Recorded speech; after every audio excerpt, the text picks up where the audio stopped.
నమస్తే, నేను మీ జర్నలిస్ట్ నవత. మొత్తానికి అయోధ్య రామ మందిరం నిర్మాణం, రామ్లల్లా విగ్రహ ప్రతిష్ట జనవరి 22న జరుగుతుంటే కాంగ్రెస్ నాయకులకు గొంతులో ఎలక్కాయ పడ్డట్టుగా అవుతుందట. ముందుకెళ్తే నుయ్యి, ఎనక్కెళ్తే గొయ్యి. ఏం చెయ్యాలో అర్థం కాని స్థితిలో కొట్టుమిట్టాడుతున్నట్టుగా కూడా సోషల్ మీడియాలో అయితే వార్తలు వస్తున్నాయి. రామ్లల్లా, రాముడు ఏ మతానికి సంబంధించిన వాడు కాదు. ఒక రాజుగా, ఒక కొడుకుగా, ఒక భర్తగా, ఒక అన్నగా ఆదర్శమూర్తిగా నిలిచిన వాడు రాముడు. ధర్మపురుషుడు అని పిలుస్తూ ఉంటారు. రామరాజ్య స్థాపన కోసం పరితపిస్తూ ఉంటారు. అలాంటి నేపథ్యంలో ఈరోజు కాంగ్రెస్ పార్టీ రామ్లల్లా విగ్రహ ప్రతిష్టకు మేము రాము అని చెప్పడంతో ఏం చెయ్యాలో పాలుపోని స్థితిలో రాహుల్ గాంధీ లేకపోతే సోనియా గాంధీ, ఖర్గే మాటలు విని వెళ్లకుండా ఉందామా? అరే, వీళ్ళకు దిమాక్ ఉందా లేదా? ఎన్నికలు అనేది పక్కకు పెడదాం. వెళ్లకుండా ఉంటే జనం తూ అని ఉమ్మయ్యరు.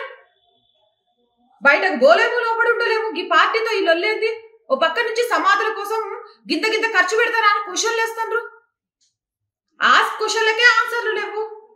బాబర్ సమాధి చూడడానికి ఉన్న శ్రద్ధ ఆ బాబర్ కూల్ చేసిన మన ధర్మ బద్ధమైన ఆలయం విషయంలో ఎందుకు లేదని అడుగుతుంటే ఎక్కడైనా ఈ క్వశ్చన్లు అడుగుతారేమో అని మీడియా ముందు ఏమంటారు, మేకవన్న పులిలాగా ఏదో ఒకటి మాట్లాడే ప్రయత్నం మేము చేస్తుంటే ఇంకా అర్థం కాదా వీళ్ళకొని సొంత కాంగ్రెస్ గూటి నేతలే మాట్లాడుకుంటున్నారట.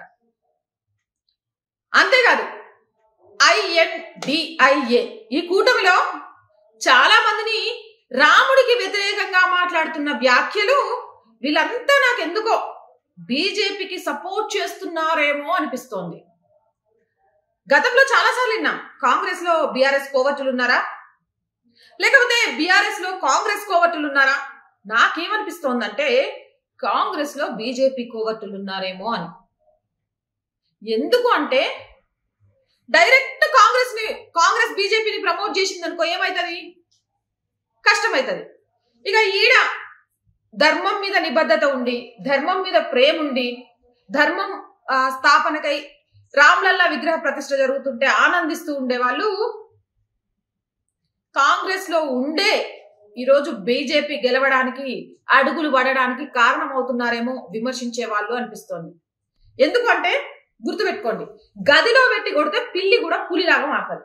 అవునా కదా? నిజమే కదా? ఈ రోజు కాంగ్రెస్ నాయకులు రాముల వారి అక్షంతల మీద, రాముల వారి ఆలయం మీద, రాముల వారి విగ్రహ ప్రతిష్ఠ మీద ఇలా పదే పదే పదే పదే పదే మాట్లాడితే కులాలనో, శైవమనో, వైష్ణవమనో విడగొట్టి పాలించాలి అనుకునే రాజకీయ నాయకుల గదులలో బందీలైన హిందువులంతా కూడా ఏకమవుతున్నారు. కాంగ్రెస్ అయోధ్య రామాలయ విషయంలో తన గొయ్యి తానే తవ్వుకుంది. ఇగో రాహుల్ గాంధీ అడుగు ముందుకు వేయకుంటే ఆ గేట్లు ఓపెన్ అయ్యేవా? ఆ రోజు పివి నరసింహారావు లేకపోతే అక్కడ అవి జరిగేవా? గిట్లా కాంగ్రెస్ పార్టీకి సంబంధించిన ప్రముఖులందరికీ కూడా రామ్లల్లా విగ్రహ ప్రతిష్ఠ ఇష్టమే అన్నట్టు మాట్లాడుతూ మాకు మాత్రం ఇష్టం లేదంటారు. అంటే మీ పార్టీలోని పెద్దలంటే, మీ పార్టీలో ప్రధానిగా పనిచేసిన వారంటే కూడా మీకు గౌరవం లేదు. ఓటు బ్యాంకు రాజకీయాల కోసమా, కోవర్టిగిరి కోసమా, లేకపోతే ఇక కొంతమంది ఓట్లను కోల్పోకుండా ఉండాలి అనే దానికోసమా తెలియదులే గాని ఎటు కాకుండా కాలు కాలిన పిల్లి లెక్క అక్కడక్కడక్కడే తిరుగుతుందట. ఇక ఇంకో విషయం కూడా సోషల్ మీడియాలో హల్చల్ చేస్తుంది. ఆ విషయం గురించి కూడా మనం మాట్లాడుకోవాలి. శివాలయానికి రాహుల్ వెళ్ళడం, అదే జనవరి 22న. ఇదే విషయాన్ని నేను ఒక బీజేపీ అక్క దగ్గర మాట్లాడినా. అక్క, ఎందుకు ఇట్లా? మొన్నటిదాకా కులాలు అయిపోయినాయి, మరి ఇప్పుడు ఇట్లా వెళ్తే ఏమవుతుంది అని వెళ్ళని. అరే, మంచిది, నీకు అర్థం కావట్లే. ఏదో ఒక రకంగా అయినా సరే దైవనామస్మరణ చేయాలి అనే జ్ఞానం రాహుల్కి వచ్చింది. అంతకుముందు మసీదుల దగ్గరికి పోయేటోడు కాదు. ఈ రోజు గుడికి వెళ్ళి గుడిలో ప్రదక్షిణ చేసి శివుడి జపం చేస్తూ ఉన్నాడంటే గది కూడా మంచిదే కదా. శివుడైతే ఏంటి, రాముడైతే ఏంటి, కృష్ణుడైతే ఏంటి, ఇంకొకళ్ళు అయితే ఏంటి, మన ధర్మానికి సంబంధించే కదా ఆయన చేస్తుంది. చెయ్యని, ఇది కూడా మోదీ పుణ్యమే. రాహుల్ గాంధీకి ఈరోజు శివుడి మీద ఎనలేని ప్రేమ వచ్చి పూజలు చేశాడంటే కారణం ఎవరు? ఇక్కడ మోదీ ఒక సింహంలాగా కనిపిస్తుంటే ఆ గర్జించే సింహాన్ని తట్టుకోలేక ఏదో ఒకటి చేయకపోతే మనుగడ కష్టం అనుకొని శివాలయం దారి పట్టిండు. సోమనాథ్ ఆలయ విషయంలో వీళ్ళ తాత చేసింది మర్చిపోయింది అనుకుంటారా జనాలు? ఆ రోజు సోమనాథ్ ఆలయ విషయంలో నెహ్రూ చేసింది మర్చిపోయి ఈ రోజు రాహుల్ శివాలయానికి వెళ్ళి కూర్చున్నాడు, విభూతి పెట్టుకున్నాడు అనగానే అబ్బా సూపర్ రాహుల్ అని అనుకుంటారా? మోదీ దయ వల్ల వీళ్ళలో మార్పు వచ్చింది, వీళ్ళకి ఇకనైనా మన ధర్మం మీద నమ్మకం వచ్చింది, పోయి గుళ్ళో కూర్చున్నారు అనుకుంటారు అని చెప్పింది. ఆలోచించినప్పుడు మంచిగానే అనిపించింది, నిజమే కదా. ఇప్పుడు చాలా సార్లు చూసినాం వీళ్ళు పర్యటనలు చేసినప్పుడు ఏ ప్రాంతానికి వెళ్తే ఆ ప్రాంతానికి ఆ కల్చర్ కి తగ్గట్టుగా డ్రెస్లు వేసుకోవడం, ఆ కల్చర్ కి తగ్గట్టుగా డాన్సులు చేయడం, ఆ కల్చర్ కి తగ్గట్టుగా బిహేవ్ చేయడం, ఏమంటారు సమాధుల దగ్గరికి వెళ్ళినప్పుడు చున్నీలు పైనుంచి కప్పుకోవడం, ఇట్లాంటివన్నీ చూసినాం కదా.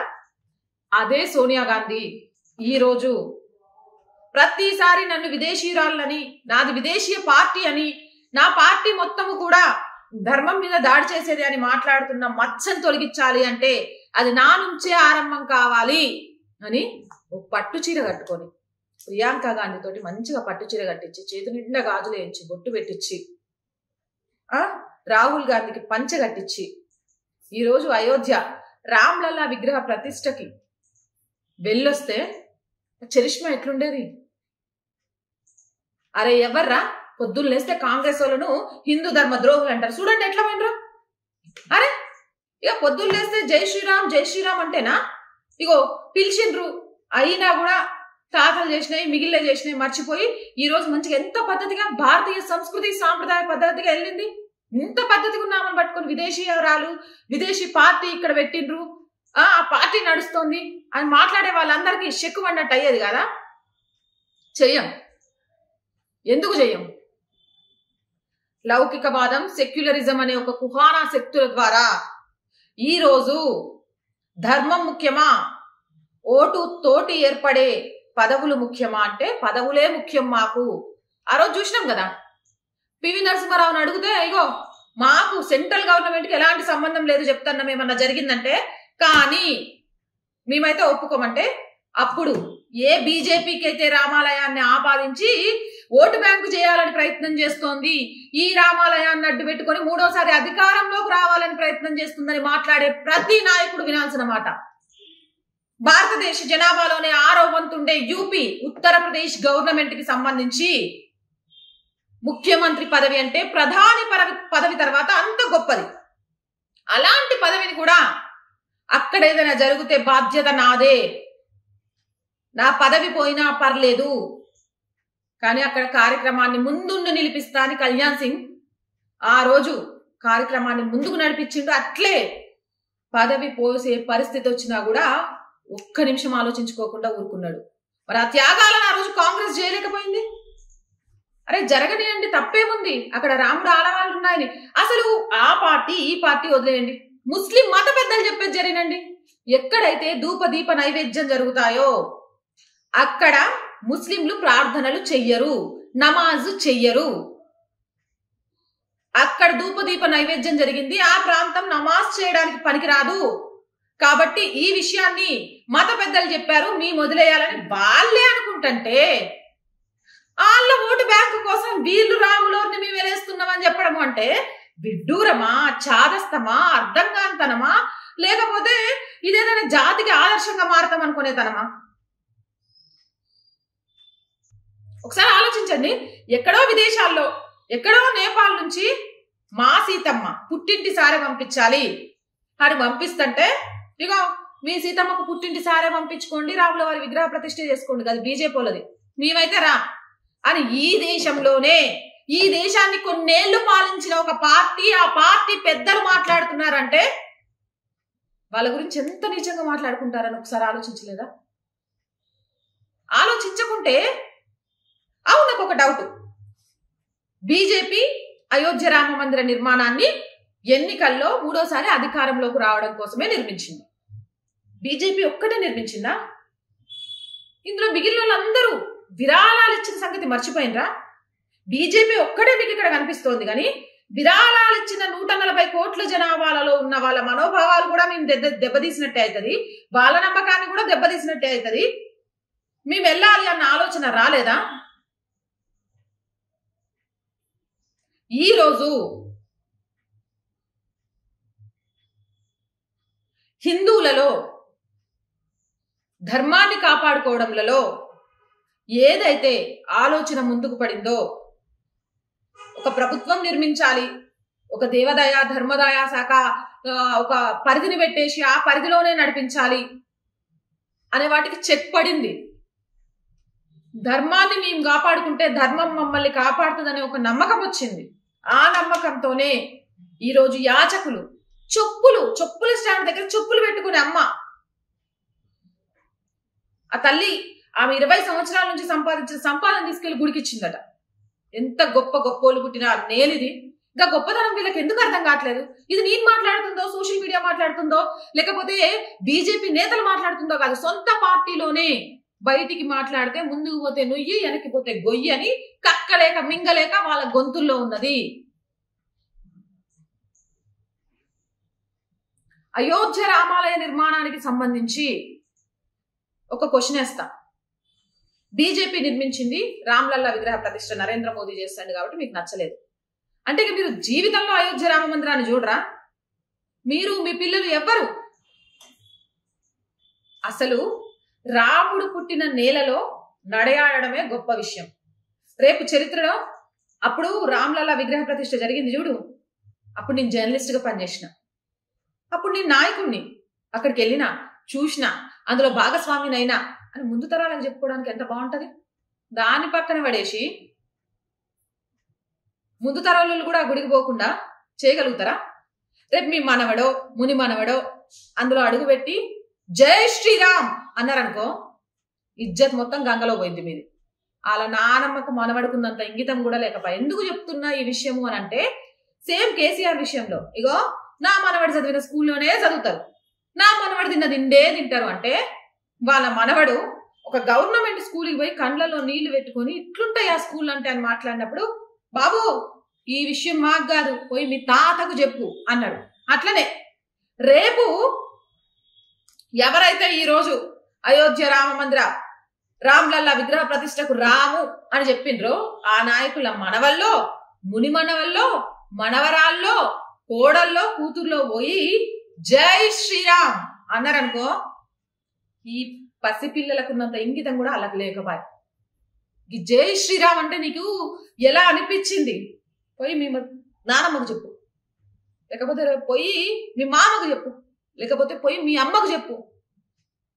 ఎప్పుడైతే ఖర్గేని ప్రధాని అభ్యర్థిగా ప్రకటించాలి అనుకుంటున్నారో, రాహుల్కి అంత లేదు, ఖర్గే అయితే బెటర్ అనే ఆలోచన వచ్చిందో, గాంధీ కుటుంబం పెక్కుటేళ్లతో ఉనికిపోతోంది.